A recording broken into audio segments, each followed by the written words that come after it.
Mga igsoon, nakasulay ka ba nga sa imong pagpangalagad sa Ginoo pila ka higayon nga ikaw hapit na gyud mo surrender o hapit na gyud mo hunong diha sa pagserbisyo sa Ginoo?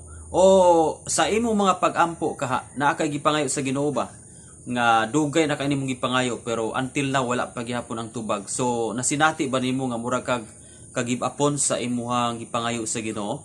So kung mao kana ang imong nasinati, kining mao nga sambingay alang kini kanatong tanan o kanimo karon nga namati, so wala ka masayop nga naklik nimo nga video. Dunay katuyuan ang tanan kung ngano nga naklik nimo nga video para ni sa imuhay igsuon. Kung duna karoy kabugaton nga mura ka kagip apon sa imuhang pag-serve sa Ginoo, sa imuhang pag-ampo, sa imuhang devotional nga murag na feel nimo nga grabe ang pressure karon sa imuhang kinabuhi. So hopefully nga matapos nimo ni nga video. Now, para masabtan nimo in ani ang senaryo sa ato ang istorya. Dunay usa ka village o sitio nga puno kayog tawo mga igsuon. Unya katong maong village, grabe kayo kamalipayon ang mga tawo didto. Grabe kay sila kasadya ba, no? Unya niabot bitaw ang punto nga dunay dako kayong kalamidad nga niabot sa maong village nga gitawag og El Nino. Unya ang nahitabo mga igsuon nangalaya gyud ang mga tanom dito, ang mga kahoy, mga atabay, mga sapa, nangahubas gyud mga igsuon og daghang mga hayupan nga nangamatay.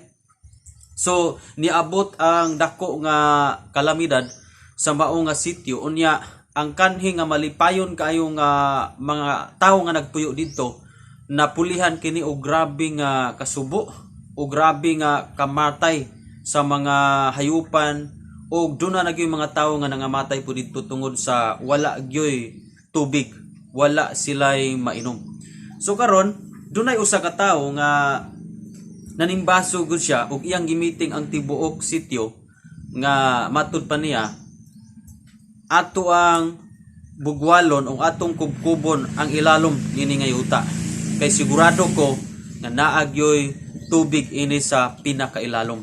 Ug tuod man nauyunan ang iyang pulong sa tibuok sitio ug nagsugod sila pagkubkob igsuon ug niabot ang mga pipila ka adlaw, simana ug bulan, nibati bitaw ang uban og kakapoy ug miingon ang uban nga muhunong na daw sila sa pagkalot sa maong yuta.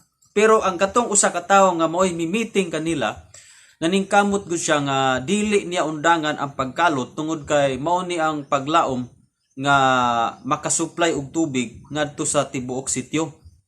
Karon niabot sa punto nga gibiyaan siya sa uban nga mga nagtabang niya og kalot katong mga namuyo sa village, gibiyaan siya og siya na lamang usa ug gani gi-encourage pa siya nga muhunong na lang sa pagbangag ug pagkuha og yuta.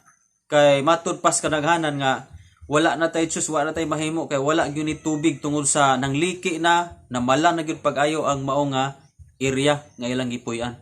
Pero niingon ang maong tawo nga ang Ginoo maoy nagauban ug maoy maga-provide kanako ug gitagaan ko niya kusog nga mubangag gyud, mukubkub gyud. Sumuto nga nagpadayon sa siyarang usa mga igsuon. Onya sa tanton niyang padayon, lalom na kayo ang iyahang nakalot nga yuta, didto ni sugod nagbuhagay ang tubig ug baling lipaya sa maong tawo nga sa wala niya hunungi nga trabaho, niabot ra gyud sa punto nga ang iyang gitinguha naabot gyud og nibuhagay ang kusog kayo nga tubig nga mohinungdan nga ang tibuok sitio nakainom sila og nasalbar sila sa ilang kauhaw. O gitambagan niya ang namuyo niya atong mao nga sitio nga sa bisan unsa nga moabot nga mga kalamidad sa atong kinabuhi o mga problema pagsulay nga abot ng kinabuhi, ayaw gyud mo og give up kay adunay solusyon ang Ginoo sa tanan nga sitwasyon sa kinabuhi sa tao. So dinhi lang takutom mga igsuon sa atuang istorya karon. Actually mao ni ang realidad sa atong kinabuhi. Dunay mga panahon nga lami gyud kayo nga ihunong bitaw sa atong mga pag-ampo. Kung hilabi na gyud pila na katuig nimong inampo, unya until now wala pa gyoy nakita nimo nga katubagan. So murag bation nimo sulod sa imong kasing-kasing nga wala na rason nga ipadayon nimo ang pagampo. So igsuon na sipyat ka. Kay sumala sa tong istorya karon ug sambingay karon, kung ninghunong patong maong tawo nga nagakalot og moy ni meeting sa namuyo nitong maong sitio, mahitabo gyud nga wala sila tubig. Apan kay tungod sa usa ka tawo nga nipadayon, aduna siya kana bang determinasyon sa pagpadayon, sa pagkalot, og didto ang iyang gipangayo o gipangandoy naabot gyud niya o gipabuhagay sa Ginoo. Iyan usab niya na sa atong kinabuhi. Dili ta dapat nga muhunong sa atong gipangayo sa Ginoo. Bisan unsa man kadugay nga ihatag sa Ginoo, pero igsuon challenge ni nato nga mopadayon ta sa pagpangayo sa ato ang gitinguha sa Ginoo. Kay si Lord nag-andam siya o iyang ipaangay ang tanan natong gipangayo. No, ihatag na niya sa hustong panahon nga angay na ta nga mo receive niya ng ato ang gipangayo. So siguro ang atong gipangayo karon maong wala pa gipaabot sa Ginoo, siguro dili pa ta angayan o dili pa ta takos nga modawat niya na. Pero moabot na gani sa punto nga mapiyala na ta, masaligan ta, inigtanaw sa Ginoo sa atong kasing-kasing. Then mao na nga time nga iya kanang ihatag sa ato. Busa, never give up igsuon sa imong gipangayo sa Ginoo. Ug ingon usab sa atong pagpangalagad sa Ginoo. Dunay mga panahon nga bation nato ang kakapoy, kabugaton, atong pagserbisyo sa Ginoo, bation nato nga lami kayong i-give up. O daghan po kayong mga Bible character nga nakasinati silang susama ni ana nga mga kabugaton o grabe nga testing sa ilang pagtuo, grabe mga pagsulay sa ilang kinabuhi, no? Ang mga propeta kaniadto, ang mga inila nga mga Bible character sama nilang Abraham, nilang Job, nilang Noah, no, silang Daniel, mga inila nga mga Bible character nga nakasinati usab niya na og grabing kabugaton og testing sa ilang pagtuo, mga pagsulay ilang nagyan nga grabe kainit o grabe kadagko nga mga pagsulay. Pero makita nimo igsuon nga bisan nakaagi sila niadtong tanan, wala sila muhunong sa pag-alagad sa Ginoo. No? Wala sila mo surrender, wala sila mo give up sa ilang pag-alagad sa Ginoo. Kung imong tanawon ning mga tawhana diha sa Biblia, ang imong tun-an nilang kinabuhi, sa dihang wa sila mo give up sa ilahang pagpangalagad sa Ginoo. Then niabot sa punto nga ang mga pabor sa Ginoo gibubo sa ilang kinabuhi. Just remember the life of Job, di ba?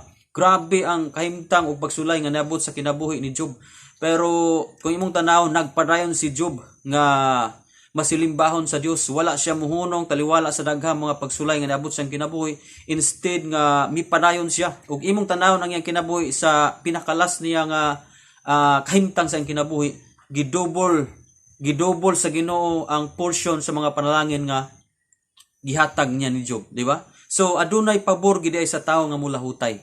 Aduna gyud ay ipabuhagay sa Ginoo nga tubig sa panalangin niadtong tawo nga mulahutay sa pagkalot diya sa mga pagampo, mulahutay sa pagkalot diya sa pagpangalagad diya niya. So nindot kay ni mga sambingay igsuon nga ato puning masil sa atong kauban nga mga Kristiyanon, especially daghang mga Kristiyanon karon nga mibati na og kaluya, mibati kabugaton og murag kagipon na sila sa ilang pag-alagad. Hilabi na gyud sa mga Kristiyanon nga na sila gipay sa Ginoo nga mura bitaw wala na nila tagda ang ilang mga request diya sa Ginoo ug giundangan na nila igsuon. Share this video o pwede nimo ning iwali nila, pwede nimo ning gamiton nga sambingay aron pagtudlo sa mga kaisuonan nato nga dili ta dapat mo give up. Kay si Lord dunay perfect time ang giandam sa tawo nga dili mo give up. Si Lord adunay ipabuhagay nga pabor niadtong tawo nga mulahutay taliwala sa mga testing sa kinabuhi ug mga dagkong pagsulay nga moabot sa atong kinabuhi. James chapter 1 verse 2 to 3 nagayon nga isipa maigsoon nga bulahan kamo kung tanang matang sa pagsulay maabot kaninyo kay niini pagiha gisulayan lamang kamo aron kamo mahimo nga malahutayon, di ba? So dinhi lang takutob sa atong istorya. Kung na-bless ka nini mga story, ayaw kalimot sa pag comment o ayaw kalimot sa pag subscribe para updated ka sa daghan natong mga sambingay. Kung duna kay panahon igsuon daghan na kita na-upload nga sambingay, bisitaha lang atong mga video o pwede po nimo ning i-share sa imong kauban sa pagtuo. So dalaygon ang Dios, iya ang tanang dungog ug himaya. Pwede po kamutan-aw ni nga video, daghan po ka makatunan. God bless.